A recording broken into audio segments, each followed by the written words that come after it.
Radio صدائے حریت جموں کشمیر سے سنیے تازہ خبریں۔ پاکستانی وزیراعظم عمران خان نے CNN کو انٹرویو دیتے ہوئے کہا ہے کہ مقبوضہ کشمیر کے حالات مزید بگڑے تو نہ میرے قابو میں رہیں گے اور نہ ہی امریکی صدر کے۔ 80 لاکھ افراد لاک ڈاؤن کا شکار ہیں۔ مقبوضہ کشمیر میں جو ہو رہا ہے وہ بد سے بدتر ہوتا جا رہا ہے، جو انتہائی خطرناک ہے۔ یاد رہے کہ مقبوضہ کشمیر میں مسلسل لاک ڈاؤن کو آج 56 روز ہو گئے ہیں۔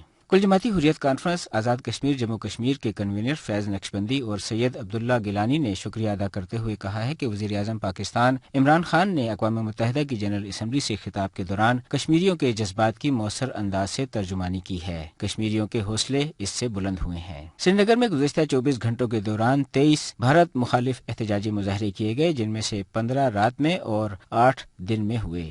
مقبوضہ کشمیر میں جاری بھارتی فوج کی جارحیت کے خلاف آواز اٹھانے پر بھارتی ٹویٹر ملازمین نے 4000 سے زائد پاکستانیوں کے ٹویٹر اکاؤنٹس معطل کر دیے ہیں۔ ادھر ملائیشیا کے وزیر اعظم مہاتیر محمد نے کہا ہے کہ مقبوضہ کشمیر پر حملہ کر کے بھارت نے قبضہ کیا، اقدام کے پیچھے کوئی بھی وجہ ہو غلط ہے۔ دولت مشترکہ کی پارلیمانی ایسوسی ایشن نے یوگنڈا اجلاس کے دوران مقبوضہ کشمیر میں محاصرے کی تحقیقات کا فیصلہ کر لیا۔ جب بھارت کے مندوب نے مسئلے کو بھارت کا اندرونی معاملہ قرار دینے کی کوشش کی تو رکن ملکوں نے اسے سختی سے رد کر دیا۔ بھارت کی معروف اداکارہ سوارا بھاسکر نے کہا ہے کہ بھارت میں خواتین کا تحفظ خطرناک صورتحال اختیار کر چکا ہے۔ اس کے ساتھ ہی خبریں ختم ہوئیں۔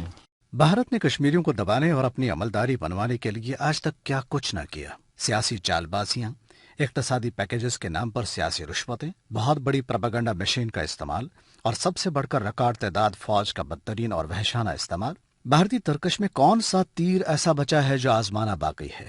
کیا کبھی بھارتی لمحے بھر کے لیے سوچتے بھی ہیں کہ 72 برسوں سے اتنا کچھ کرنے کے باوجود وہ کشمیر کے رتی برابر حالات بھی اپنے حق میں کیوں نہ کر پائے؟ 5 اگست کا اقدام بھی ان کی اسی شکست کا کھلا اعتراف ہے۔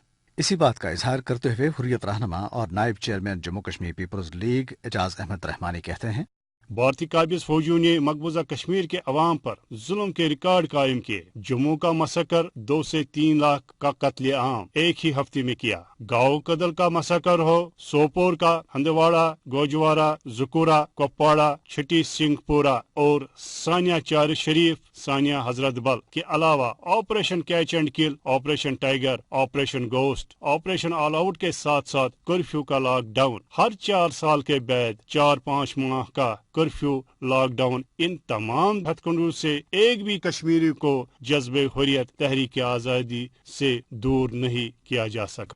کشمیر کا بچہ بچہ آزادی کا متوالا اور بھارت سے نفرت کرنے والا ہے۔ بھارتیوں کو بھی اس بات کا بخوبی احساس ہے، جبھی تو انہوں نے 5 اگست سے پوری کشمیری قوم کو پابندیوں میں جکڑ کے رکھا ہوا ہے۔